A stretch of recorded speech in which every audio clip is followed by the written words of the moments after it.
पिंजरपुर नाम के एक गांव में विजय नाम का एक आदमी रहता था। उसे गौरी नाम की एक लड़की से प्यार हो गया और उसने उससे विवाह कर लिया। कुछ महीनों बाद गौरी ने एक लड़की को जन्म दिया।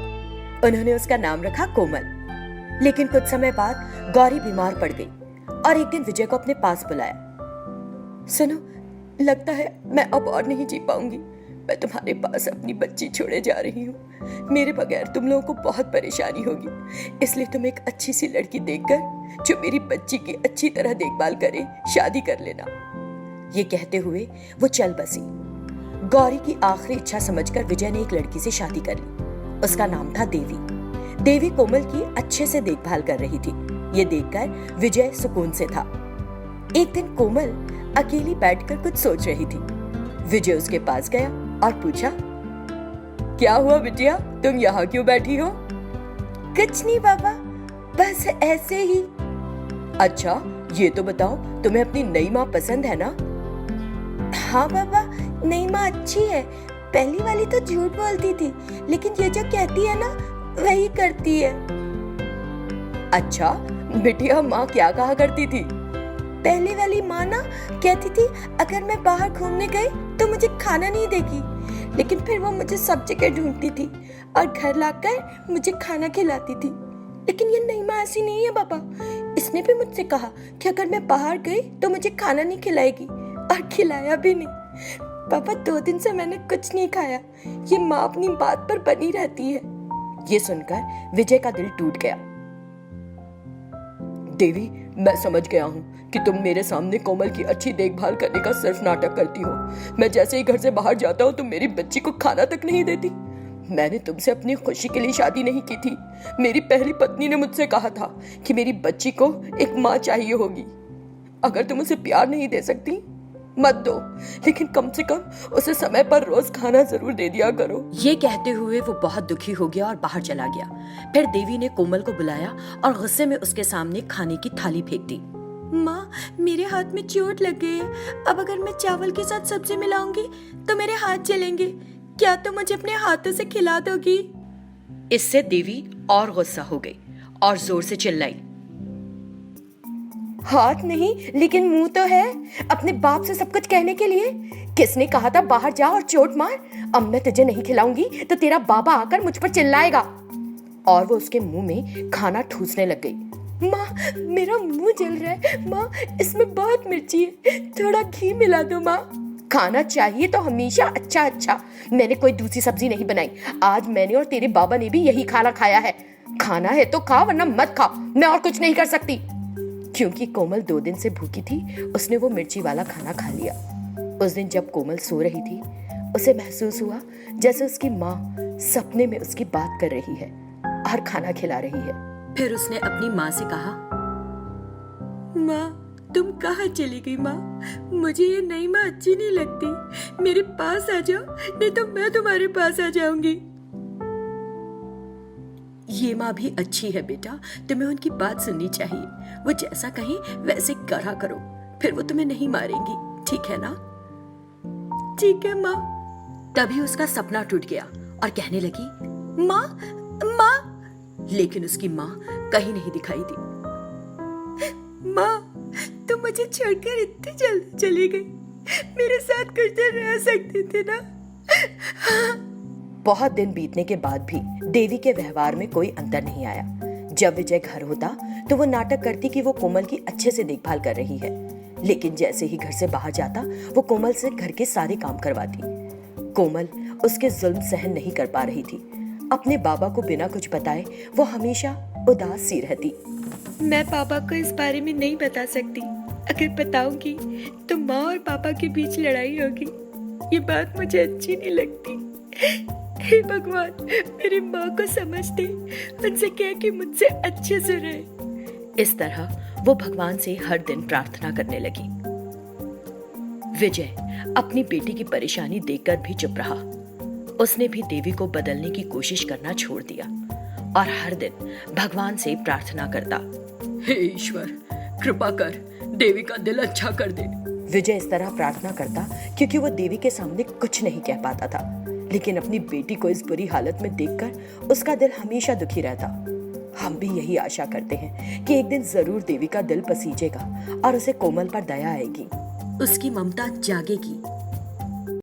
चंद्रिका ने सिरिशा को उसकी चाची से बचा लिया और उसे वापस घर ले आई। फिर सिरिशा का व्यवहार चंद्रिका के लिए ठीक हो गया और वो बहनों की तरह साथ में रहने लगी। एक दिन सिरिशा और चंद्रिका ने घर का सारा काम पूरा किया और एक साथ बैठी। तब चंद्रिका से सिरिशा ने पूछा, बहन, लंबे समय से मैं तुमसे एक बात पूछना चाहती हूँ। मैंने अब तक इस डर से नहीं पूछा कि तुमको इससे दुख पहुंच सकता है। अगर तुम्हें ठीक लगे तो मुझे सच बताओ। अच्छा, ऐसी क्या बात है सिरिशा? पूछो तो सही। तुम्हारी मौत कैसे हुई बहन? तुम चुड़ैल क्यों बन गई? मैं सीमा कुंड नाम की गांव की रहने वाली हूँ। मेरी माँ का नाम वसंता और मेरे पिता का नाम अंजन है। मैं उनकी इकलौती बेटी थी। मेरे माता पिता मुझे बहुत प्यार करते थे। उन्होंने मुझे बड़े प्यार से पाला। एक दिन कुंडली मिलाकर शादी करने वाला आया। अंजन, मैं तुम्हारी बेटी के लिए एक अच्छा रिश्ता लाया हूँ। लड़के ने कस्बे में अच्छी पढ़ाई की है। तुम हाँ कहो तो बात चलाओ, लेकिन वो दहेज ज्यादा मांग रहे हैं। गांठ में पैसा हो तो बोलो, बात मैं आगे बढ़ाऊं। रिश्ता अच्छा लग रहा है, मेरी बेटी खुश रहेगी तो तुम बात आगे बढ़ाओ। ठीक है, अगर तुम दहेज की व्यवस्था कर लोगे तो मैं बात आगे बढ़ाता हूँ। इतना कहकर वो वहां से चला गया। मेरे पिता ने दहेज के लिए फिक्र करनी शुरू कर दी। पहले से ही हमारा परिवार गरीबी से जूझ रहा था। मेरे पिता ने उधार पैसे लेने चाहे। तुम्हें खाने के लाले पड़े हैं। बेटी की शादी करने चले अच्छे परिवार में। अपनी औकात देखो और किसी भिखमंगे से ब्याह दो। मेरे पिता ने बहुत अपमानित महसूस किया। मेरे पिता घर आए और मेरी माँ सुशीला से बात की। मैंने उनकी बातचीत सुनी तो मुझे लगा मुझे अपने माता पिता पर बोझ नहीं बनना चाहिए। वे मेरी शादी के चक्कर में कहीं के नहीं रहेंगे। मैं उनकी फिक्र नहीं देख सकी और मैंने एक दिन आत्महत्या कर ली। मृत्यु के बाद मैं एक प्रेतात्मा बन गई और गांव के बाहरी इलाके में और प्रेतात्माओं के साथ रहने लगी। जंगल में रहते हुए भी मैं उन लोगों की मदद करती थी जो मुसीबत में दिखते थे, क्योंकि मैं भी एक गरीब परिवार से हूँ। शेखर ने तुम्हें बताया था ना कि कैसे मैं उस जंगल से शेखर के घर आई। हाँ, मुझे पता है, लेकिन तुमने बड़ी गलती की बहन। हमें इस तरह अपना जीवन खत्म करने का अधिकार नहीं है। तुमने जो किया उस कारण तुम्हारे माता पिता को लोगों ने बहुत बुरी बातें कही होंगी। क्या तुम जानती हो कि तुम्हारे आत्महत्या करने का लोगों ने क्या मतलब निकाला होगा? उन्होंने बातें बनाई होंगी कि बाप शादी करने की हालत में नहीं था, इसीलिए लड़की ने आत्महत्या कर ली। तुम्हें खोने का दुख और फिर ये इल्जाम। सोचो। ओ नहीं, मैंने इस तरह सोचा ही नहीं था। मैं तो बस अपने पिताजी को इस बोझ से राहत देना चाहती थी। रो मत चंद्रिका, अब जो हो गया उसे बदला नहीं जा सकता। इस तरह खुद को दुखी मत करो। सिरिशा, मैं अपने माता पिता को एक बार देखना चाहती हूँ। अगर उन्हें पता चलेगा कि मैं मरने के बाद एक प्रेतात्मा के रूप में जी रही हूँ तो उनसे बर्दाश्त नहीं होगा, लेकिन उन्हें देखने की इच्छा है। मैं माता पिता के प्यार का मूल्य जानती हूँ, क्योंकि मेरे माता पिता नहीं, माँ बाप अपनी औलाद से कभी मुंह नहीं मोड़ते। तुम मेरे साथ मनुष्य रूप में आओ, हम तुम्हारे गांव जाएंगे। फिर दोनों चंद्रिका के गांव गए। चंद्रिका को देखकर उसके बेहद कमजोर हो चुके पिता ने कहा, बेटी, तुम इतने दिनों बाद हमसे मिलने आई हो। क्या तुमने मुझे निकम्मा बाप समझकर आत्महत्या कर ली थी? मैं कैसा बाप हूं जिसने अपनी ही बेटी को मार डाला। रो मत, हमारी बेटी कम से कम अब हमारे पास आई है, हमें तो खुश होना चाहिए। फिर चंद्रिका ने अपने माता पिता से सिरिशा का परिचय कराया। चंद्रिका ने उन्हें सिरिशा के बारे में सारी बात बताई। सिरिशा के माता पिता नहीं हैं ये जानकर चंद्रिका के माता पिता को बहुत दुख हुआ। देखो बेटी, अब तक चंद्रिका हमारी इकलौती बेटी थी, लेकिन अब से हमारी 2 बेटियां हैं। तुम जब चाहो तब यहाँ आ सकती हो। आज से हम तुम्हारे माँ बाप हैं। इतना कहते हुए उन्होंने सिरिशा को गले से लगा लिया। सिरिशा बेहद खुश हुई, क्योंकि उसे माँ बाप मिल गए थे। सिरिशा के आने से जैसे उस परिवार में फिर से खुशियां लौट आई थी। शाम को, माँ, पिता, अब हमें जाना होगा। शेखर हमारा इंतजार कर रहा होगा।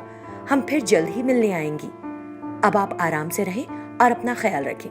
ऐसा कहते हुए उसने अपनी जादुई शक्ति का उपयोग करके कुछ धन बनाया और अपने माता पिता को दिया। फिर चंद्रिका और शिरीषा वहां से चली गई। रास्ते में, मैं आज बहुत खुश हूँ शिरीषा। मैं अपने माता पिता के चेहरे पर खुशी देख सकी। तुमने मुझे मेरी गलती का एहसास कराया और मुझे मेरे माता पिता के पास ले गई। तुम्हारा धन्यवाद शब्दों में नहीं कर सकती। ऐसा मत कहो चंद्रिका। आपने अपने माँ बाप से मिलाकर मुझ पर उपकार किया है। शिरीषा की आंखों में खुशी के आंसू थे। इसी तरह वे एक दूसरे से बात करती हुई जंगल पार कर रही थी। जैसे ही अपने गांव के बाहरी इलाके में पहुंची, अचानक कोई जोर जोर से चीखता हुआ उनके पास आ गया। शिरीषा और चंद्रिका बुरी तरह डर गईं और जोर से चिल्लाई। वो कौन है? क्यों चिल्ला रहा है? शिरीषा और चंद्रिका से क्या चाहता है? देखेंगे अगले भाग में।